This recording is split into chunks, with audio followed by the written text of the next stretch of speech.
Hey everyone, welcome to another episode of Clockedin with me, your host, Jordan Edwards. I'm thrilled to have you tune in as we dive into the dynamic world of productivity, success, and stories of incredible individuals who've mastered the art of getting things done. Whether you're commuting, hitting the gym, or just relaxing at home, this podcast is the go-to source for inspiration and actionable tips to level up your productivity game. I'm on a mission to unravel the secrets of those who seem to effortlessly manage their time and achieve their goals. So if you're ready to clock in and unlock your full potential, you're in the right place. We've got a lineup of amazing guests, industry experts, and thought leaders who will share their insights and strategies to help us crush your to-do list and make the most out of every moment. Get ready to get inspired, motivated, and equipped with the tools you need to supercharge your productivity. This is Clockedin with Jordan Edwards. Let's dive in.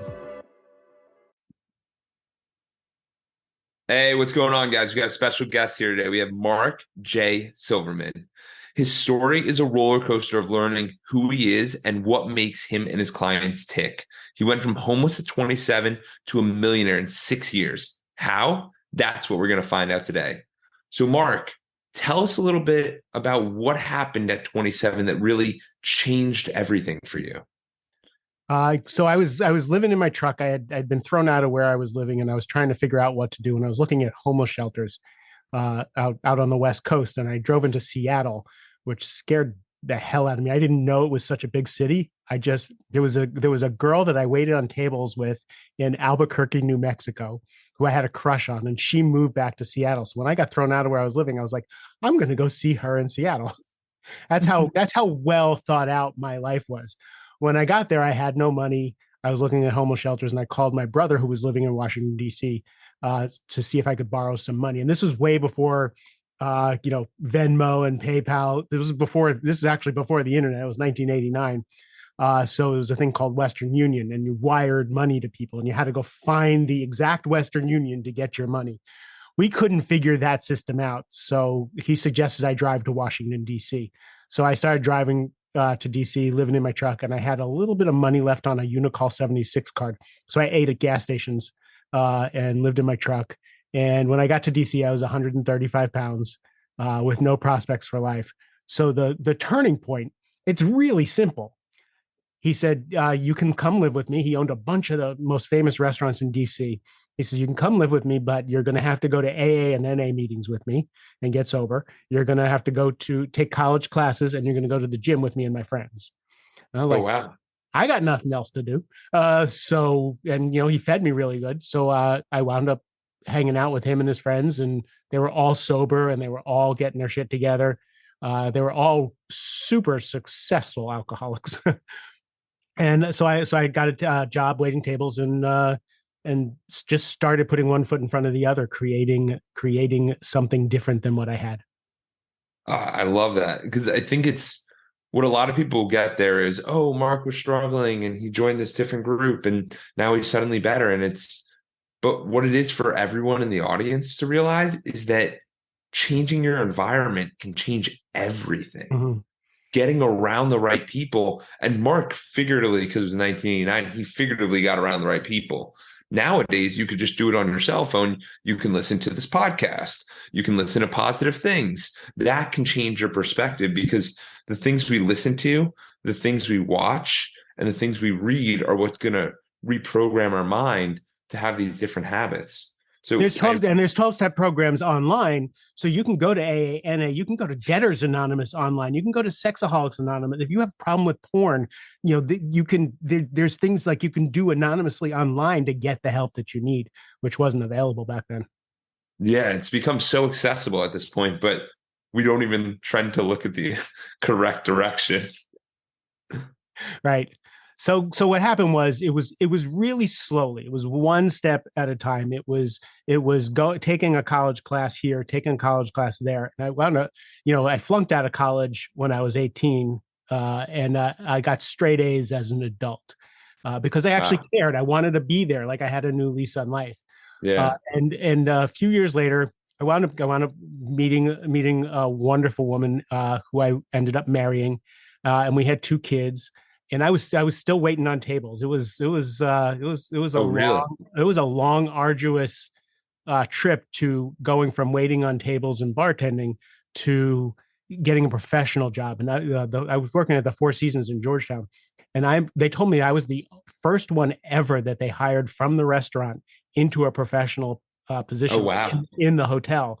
And I remember I got a job in the accounts receivable department, and they gave me a computer, and there was no such thing as laptops then. I had a computer and I was like, "What's this thing?" They say it's a fax machine. I'm like, "What do you do with that?" I didn't even know what a fax machine was. Like I knew a copier, like, but it was a real learning experience for me to no longer be dirty with greasy food and stuff like that, and have a professional job, and actually have to iron shirts and a tie and that kind of thing. Wound up getting It changes the entire perspective of and this is something I was talking about because today's the day after Thanksgiving, is that definition of what work hard means. And I talked to this about with some of my friends, and they're like, yeah, I feel like I'm never going to quote unquote work hard again. And I'm like, well, your just definition of work hard is different than it was before. So now you're yeah. doing different activities. Yeah, it was really interesting because I remember thinking how stressful it was to have a job different than waiting on tables. Because waiting on tables, it got intense really fast, and then everybody left, and you were Yeah. done. With a desk job, you have work to do, and it's waiting for you there when you get back, and in the middle of the night, and you're thinking about that stuff, and never occurred to me. But what happened was I was on the fast track to go through management at the Four Seasons, and I had only known the restaurant business. My whole family knew the restaurant business, Yeah. and I realized I was on the fast track to someday possibly make $50,000 a year, managing a department in the hotel, which to me actually, had I not been married, had I not started having kids, would have been a revelation. Yeah. To do so, like that would have been a career move for me. But I knew that I was having children, and I wanted a life, and I took some aptitude tests, and one of them said I should be a salesman. Now I'm shy. I don't like to bother people, right? So I took a job. I went looking for jobs as a salesperson, and I remember my first interview was with a copy salesman. You used to have to go you have to go office to office to office to sell these copiers to people back then. This is Yeah. how ancient history it was. And I came back from my first day, and the sales manager looked at me and he said, "Silverman, you're a really nice guy. You should not be a salesman. That's a bad idea." I was just dejected. So I wound up getting a sales job, and I sucked at it. I was so bad. And I didn't know what to do. And they weren't paying us a salary. It was commission only. Yeah. And I was, again, married, kids, like what do Wow. you do? And I'm doing terrible. And then I realized that selling wasn't my thing. That if I made friends with people, if people liked me, something would happen. And I started to connect with people over the phone with my phone calls. Yeah. And all of a sudden I went from last place to the number one sales guy selling computer learning services. And then I got another job selling Oh, selling. Go ahead. I just want to hop in right there because what a lot of people might not realize there is that Mark had a transition period where he wasn't desperate. Like he might have needed the money, but there wasn't that desperate nature, which causes you to start thinking differently. He built emotional rapport with the individuals, which allowed him to build a better connection. And it's like, Mark, I'm just helping a friend. Like, do you want the services? Is that how you felt about it? Yeah, needy is creepy, right? I learned later when I became a Needy coach. is creepy. I love that. When I became a coach, is like, if as a coach, if you need clients, you can't get clients because needy is creepy.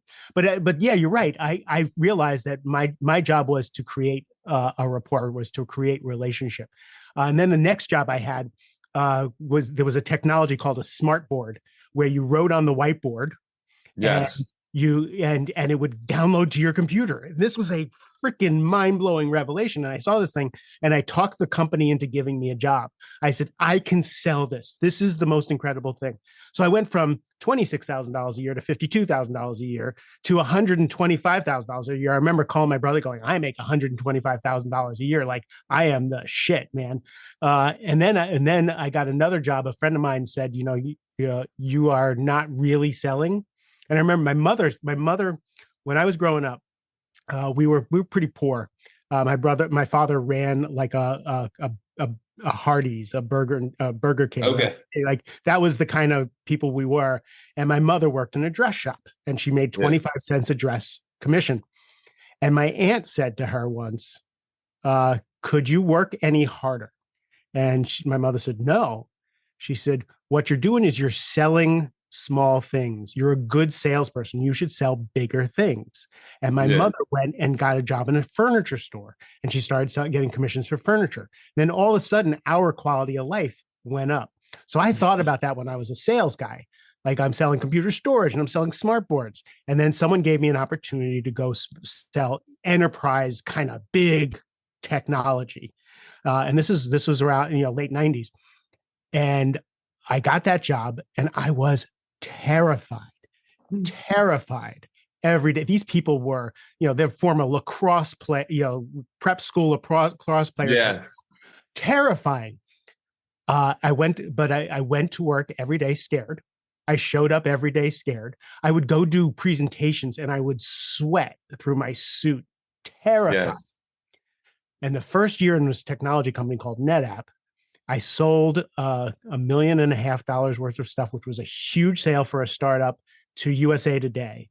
Wound up getting President's Club and like all these accolades.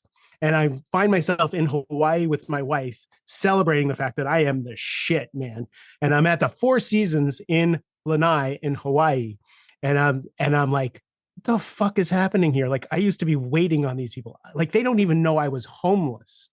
Right? Like, none of these people know any of this.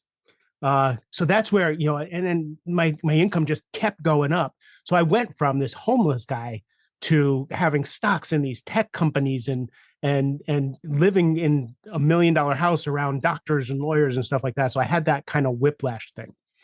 So that was how I went from being homeless to now wearing Hugo Boss suits.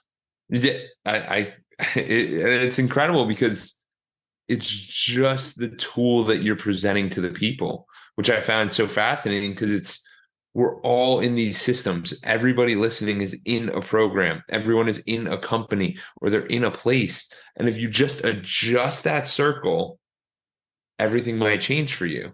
Because this is a conversation that happens pretty frequently with a lot of different people where it's like, hey, you might be upset about this, but that's just your circle.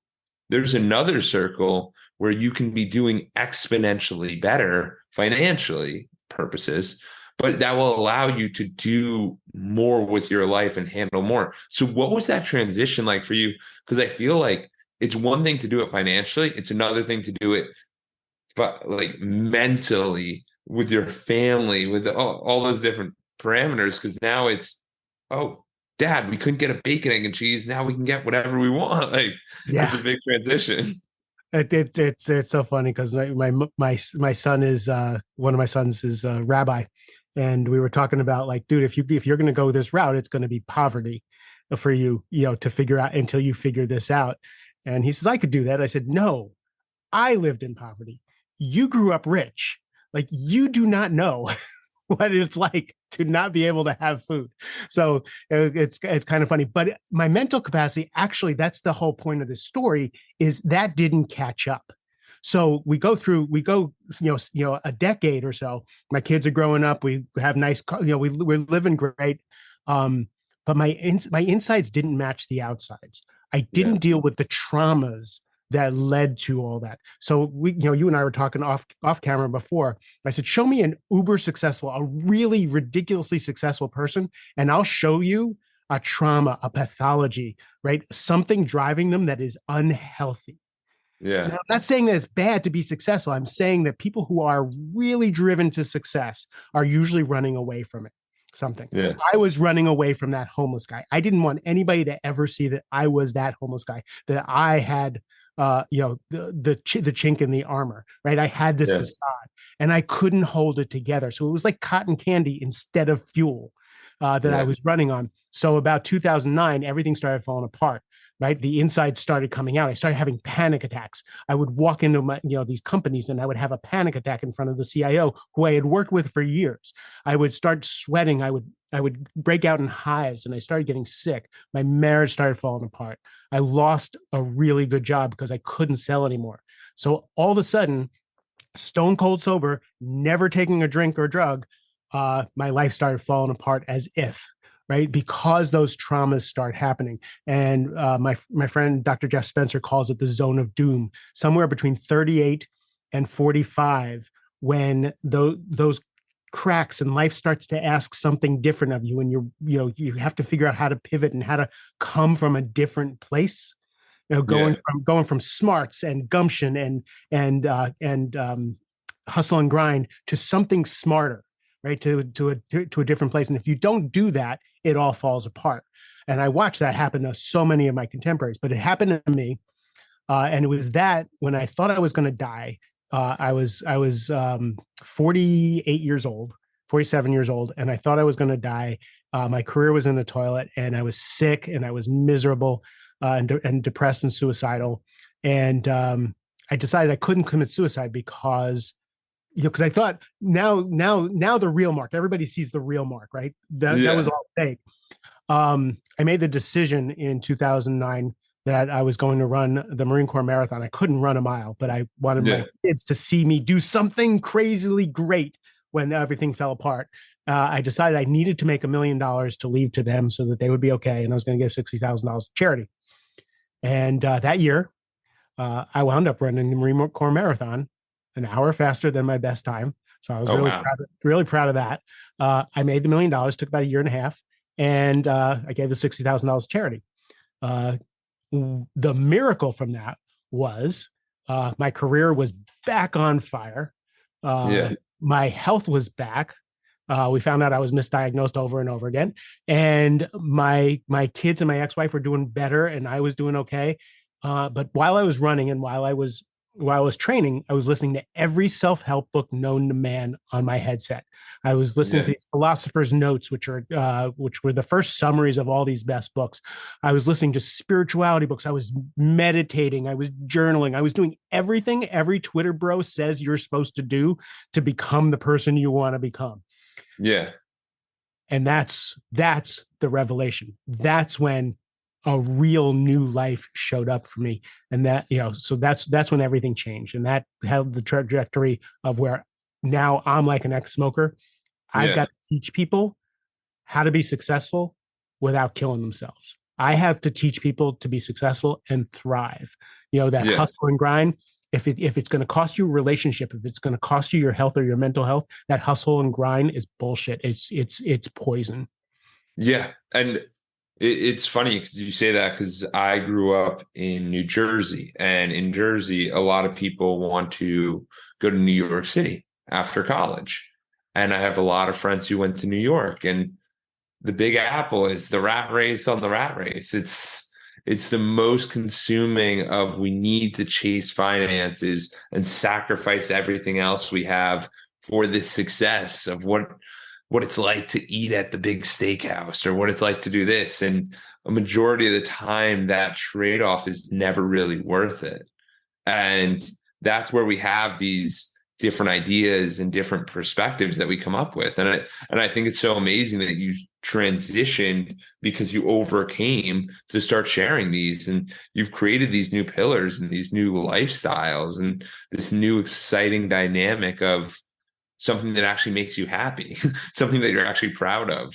You know what I mean? So No, that's why I love when we both research each other before we had this conversation, and I was so thrilled to see that you had your 5 pillars of mental health, physical health, right, community service and philanthropy and spirituality and relationship. Yes, I wrote those down.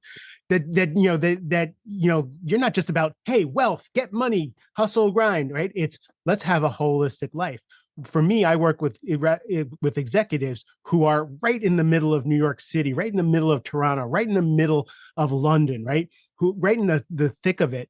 And my job is to teach them how to do all that again without destroying everything else in their lives. That they can thrive, and that actually doing these things will make them even more successful. Right. I believe Yes. that these are rocket fuel. This is rocket fuel for your career, not detrimental. It's not, let's take away from our career to take care of these things. It's these things will make you exponentially more successful.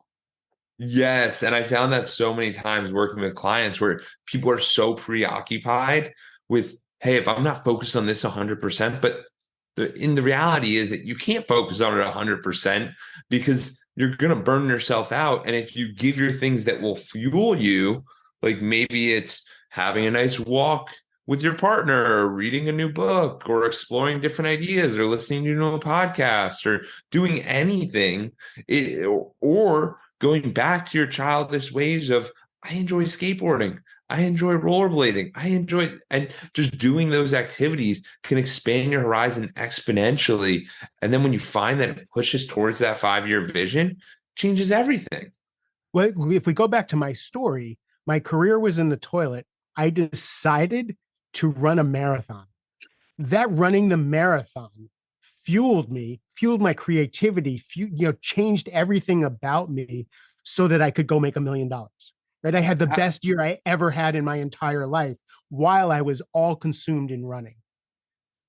How did you because I actually had a very similar thing happen to me with the marathon. How did you feel that it helped your perspective on things? Because most people think it's the act of the running.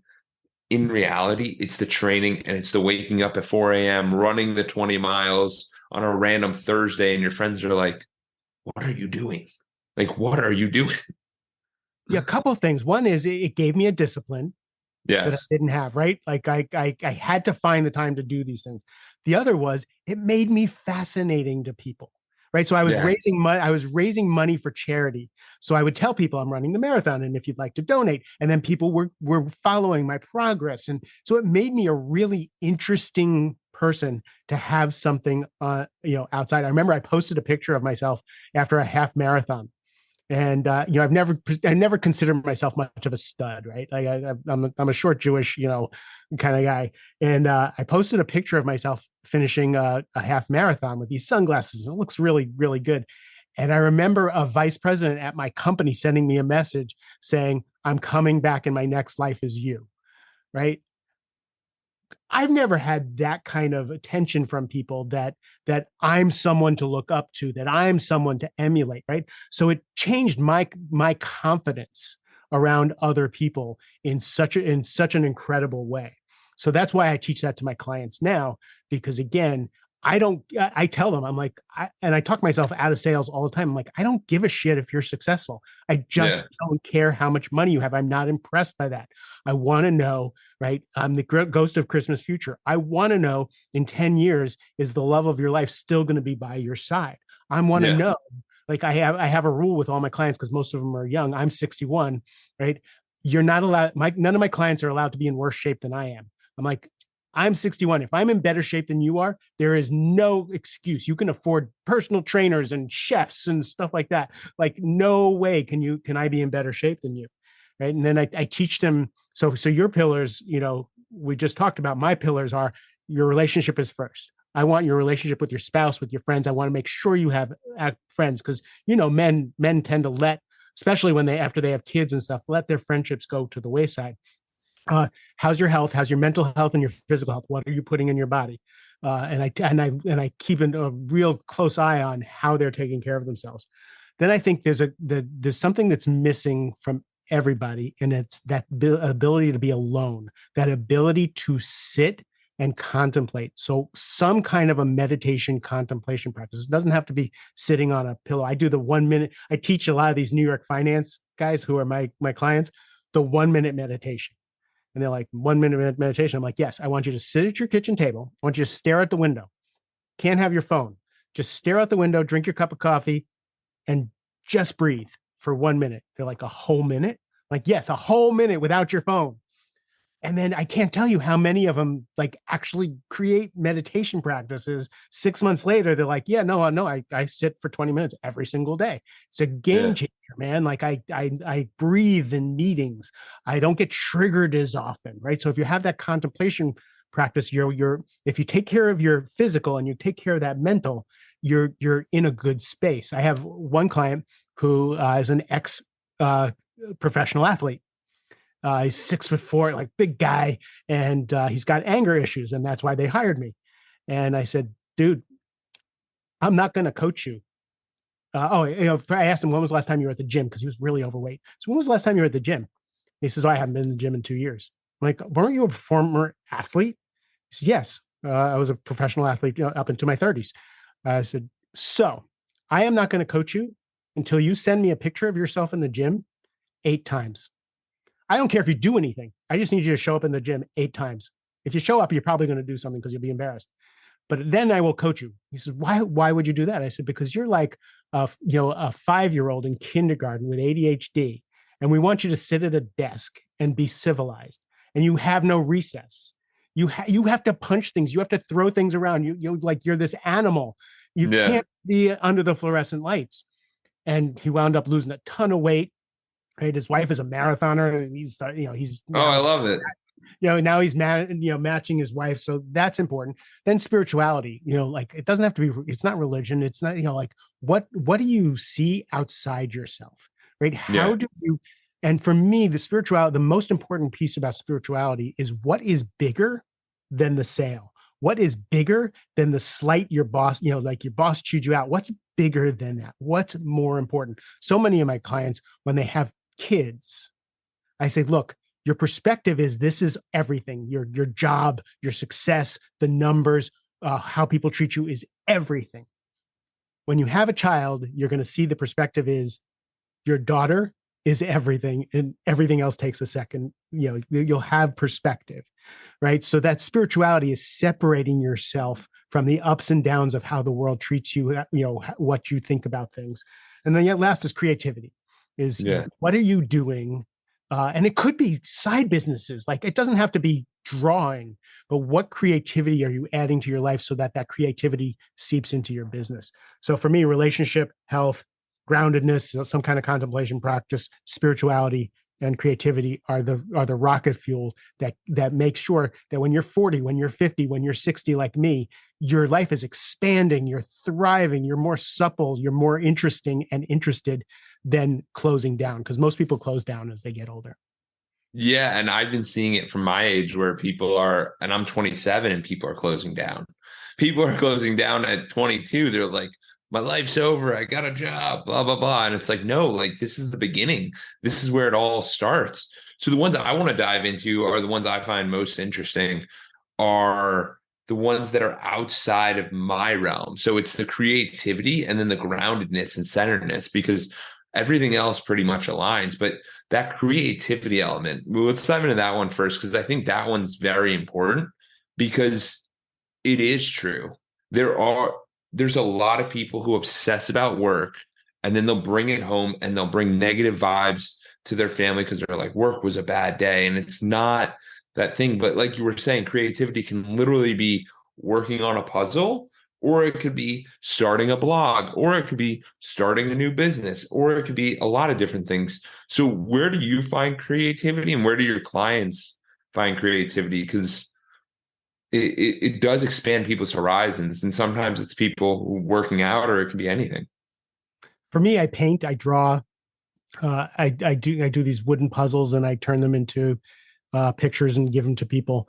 But for the creativity pieces, if you want to be successful, you have to be better at something than everybody else. You have to be more Yeah. competitive and better. If you want to be exponentially successful, you have to be Yeah. different than everybody else. And you can't be different if you're not creative.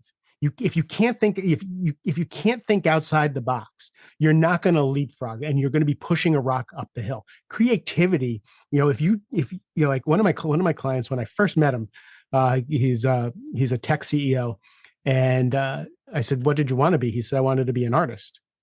I said, "Draw something for me." And he takes a napkin and he draws basil. He just draws basil. I'm like, that fucking looks like basil. Oh my God. Yeah. Because I haven't drawn anything in 20 years. I'm like, can I keep that napkin? That is beautiful. I said, if we're going to work together, I need you to draw, uh, a couple times a week. He's like, no, not going to. That part of my life is done. It took me years. I've been working with him for 6 years now. He's now taking art classes. He's now creating Christmas cards. He's now because we wanted a 5X's company. So you're not going to 5X your company if you're not thinking outside the box. And now he's doing all this creative stuff, and it's changed everything. And he's so excited, and he's lost weight, and he's on fire, in his late 50s to 5X his company, right? Because Yeah. that creativity, that creative juice. And he says, now I want to build my company to $100 million so I can sell my company and go live in Italy and be an artist. Like now he's got something to live for. Yeah, but it But causes you to think differently. 5 years he told me, no, I'm not going to draw anything. Yeah. 5 years. And it causes you to think differently because now he's like, oh, maybe we could partner this way. Maybe we could do this. Because what it's really doing, it's not the act of the painting or that. It's you putting your stuff down, focusing on one activity at a time. Because 95% of us are doing 100 different things. Like prior to this podcast, I was working on 3 different things. And then the podcast comes and I'm like, presence. Like this is my creative zone where it's like, oh, we can have a deep conversation. It's just us two. I have other things pop up, but no, I want to get the most out of this conversation, which I think is the importance of finding a creative outlet in some capacity. Yeah, I think it's invaluable, and for me again, my happy place is with a pen. And if people say if you had one thing to bring on a desert island, what would it be? And it would be pen and paper. If I could just have pen and paper, I'm good because I just need doodle, draw, that kind of thing. Absolutely. And then let's dive into the other one. So it was centeredness and groundedness. How do you think about that? So if you think about it, you walk into the world and you're buffeted about by the world, the news, who cuts you off, how people feel about you. Did you make a sale? Did you not make a sale? Right? You're a victim to the circumstances that you find yourself in. And the only way not to be a victim of the circumstances you find yourself in. And also, by the way, if you're a bulldozer, if you're a bull in a china closet and you're like, I'm not a victim of anything, I'm going to punch through a wall. That's just the flip side of being a victim, right? Right. I'm just going to go on the offensive, so I'm not a victim, right? That's not a sustainable and that's not a supple way of being. So contemplation practice helps you to figure out the difference between everything that's what. So the ancients say basically that we're not in relationship with the world. We're in relationship with what we think about the world. So that lens with which we think about the world is our experience of the world. So if we can't pull back from the lens and see that it is a lens and see something different, then we're just going to be in that conditioned state, right? Again, the ancients say the mind, trying to tame the human mind is like trying to tame a drunk monkey stung by a scorpion. Not just a monkey, not just a drunk monkey stung by a scorpion. So if the ancients thought that, how are we ever going to do that with Twitter and Facebook and all this stuff, right? So the only way to do that is a contemplation practice. It's a quiet, and a contemplation practice could be going on a walk without your phone. It does not have to be om, and yoga and all that stuff. It's just quiet down so that you can remember who you are without that conditioning, that you can remember that the news is not your experience of life, that your boss, just because your boss yelled at you doesn't mean you need to take it on. And the only way to do that is to strengthen those muscles of being grounded, right? If you're in a meeting and you get caught off guard by something, if you don't know how to breathe through that and get your nervous system present, you're not going to be able to respond without being defensive or nervous. But if you're practiced, right? I did a video about how not to be triggered on Thanksgiving, right? And it was a great video, and everybody loved the video, and everybody thinks I'm Guru Mark because don't get triggered on Thanksgiving from your family. And I got triggered last night so bad. But I realized the second that I have anger, the second that I have anger, especially if it's over a 4 or 5 on a scale of 1 to 10, it's no longer the thing. It's something going on with me. And underneath anger is almost always fear or sadness. Yeah. So I was able to, because I'm practiced, because I've had a contemplation practice, I got rageful because I'm Yeah. human. And then I breathed through it and I went, what's going on? You're rageful. It's not the thing. Oh, you're scared. Here's my fear. So I took a couple more deep breaths and I was able to communicate. I said, the person said, oh, you seem so upset with me. I said, actually, I'm not upset with you. I'm scared.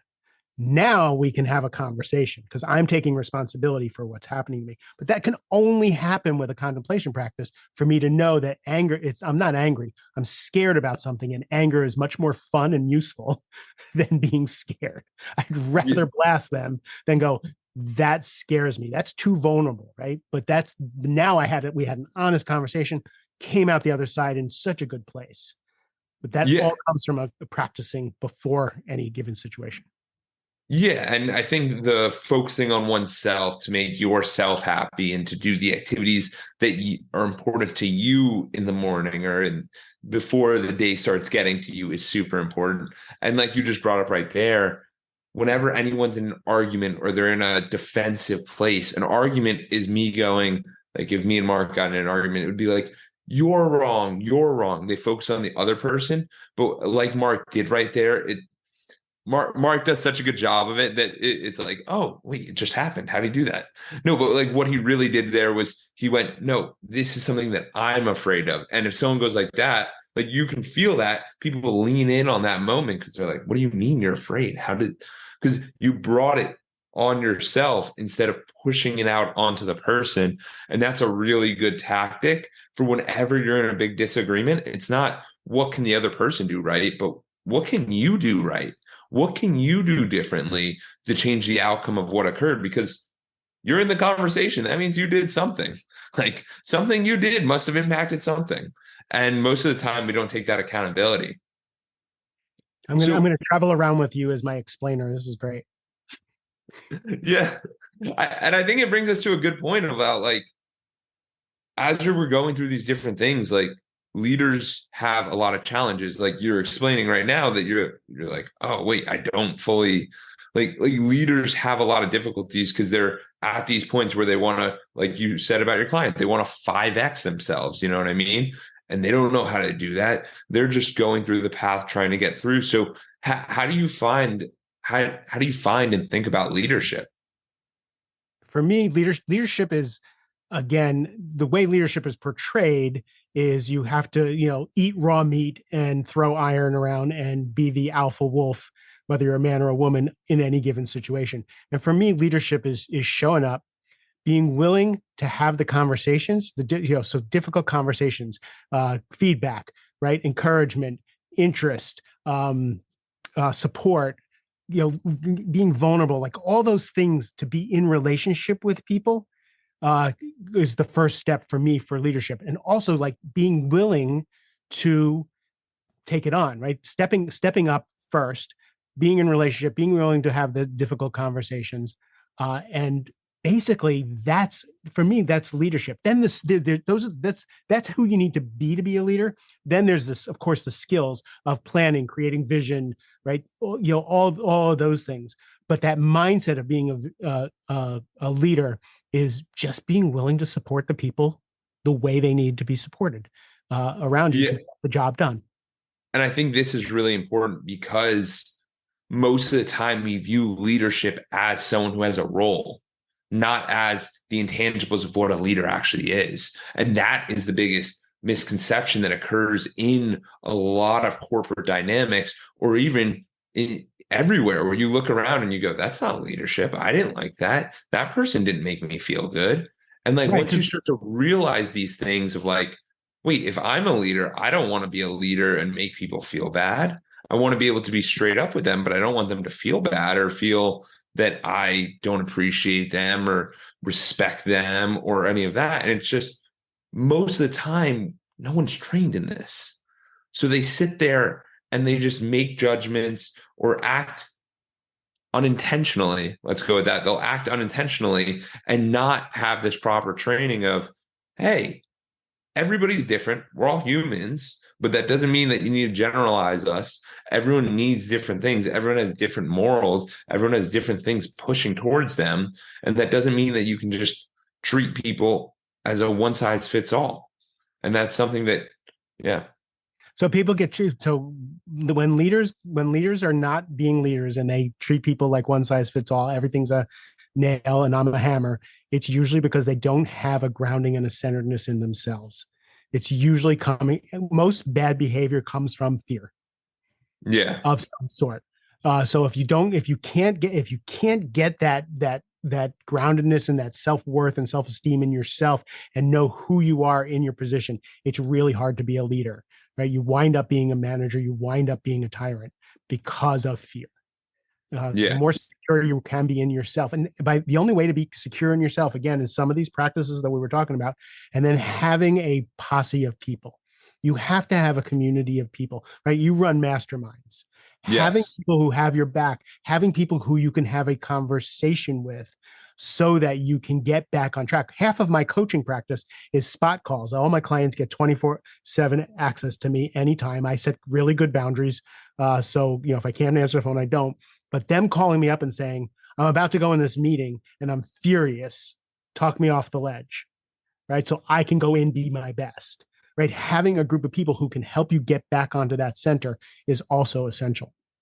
uh, Especially if you are the one running the business or the CEO, because a lot of those times, or the head of the desk, or any of those dynamics, because in those locations, you don't want to show weakness.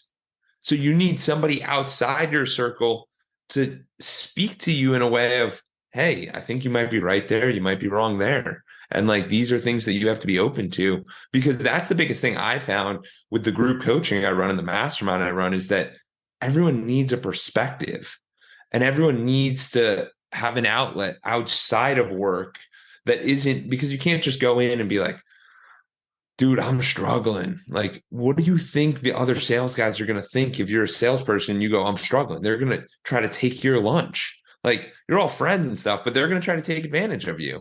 But if you have a coach or you have someone outside your circle, maybe your dad, maybe your brother, maybe whoever, someone that you trust, a trusted advisor, they'll be like, hey, like, think about it this way. And then you're prioritizing your best interest, not, hey, it's okay, go be sad and like sit out for 3 weeks while I can get all the sales because my numbers are bad. You know what I mean? Because too Yep. many people are, everyone's focused on their number one priority. So that's why if you get paid, if you pay someone to be on your team, that helps a lot. It's very valuable.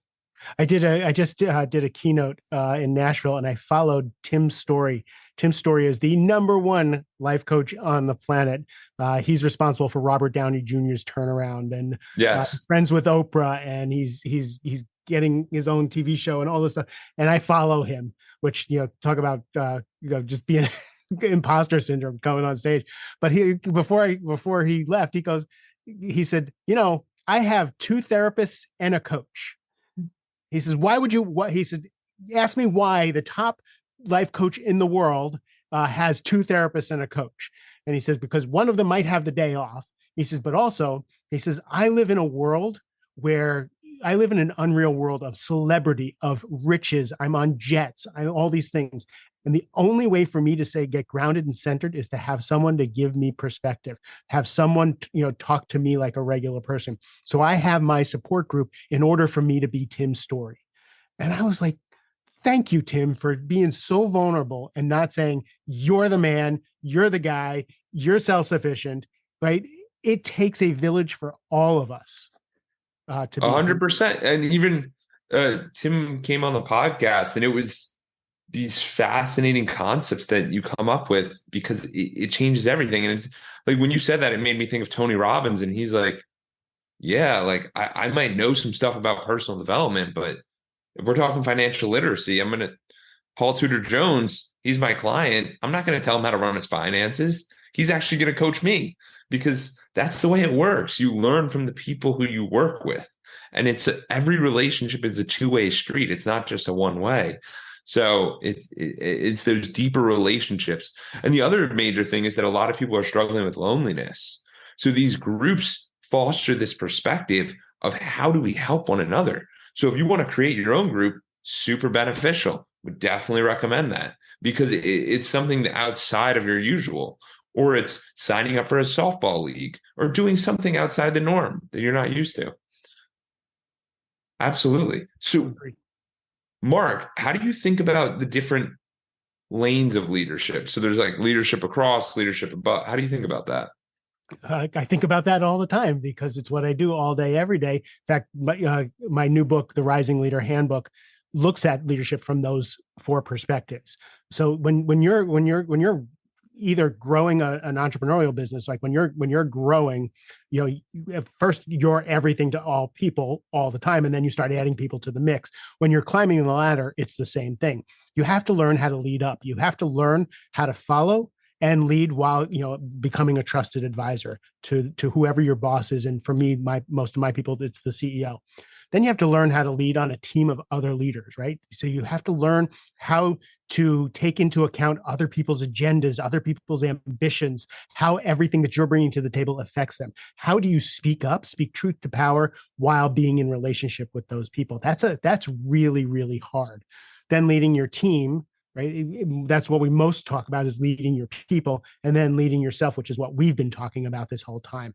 And for me, the only reason I care about teaching people to lead up and lead across and lead their teams is so that they can lead themselves and have a better experience of life. We just use all of that as a lab in order to become the best person you can, to have the best experience of life that you can.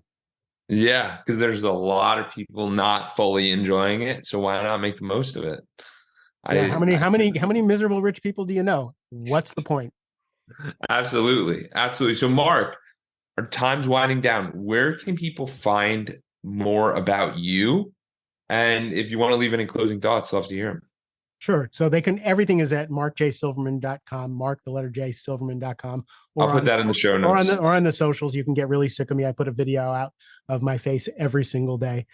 You can also, if you go to my website, you can get a free copy of my book, Only Tens, Confront Your To-Do List, Transform Your Life. There's a free copy there. And it talks about a lot of the concepts that we talked about here. And then my podcast is called The Rising Leader Podcast, turning high achievers into effective leaders. Awesome. Thank you so much, Mark. This has been amazing. I appreciate you. I love the call we had before the call, and this was really fascinating. Thank you.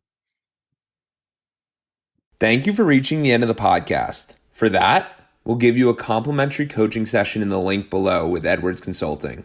Hope to see you there and have a great day and keep clocking in.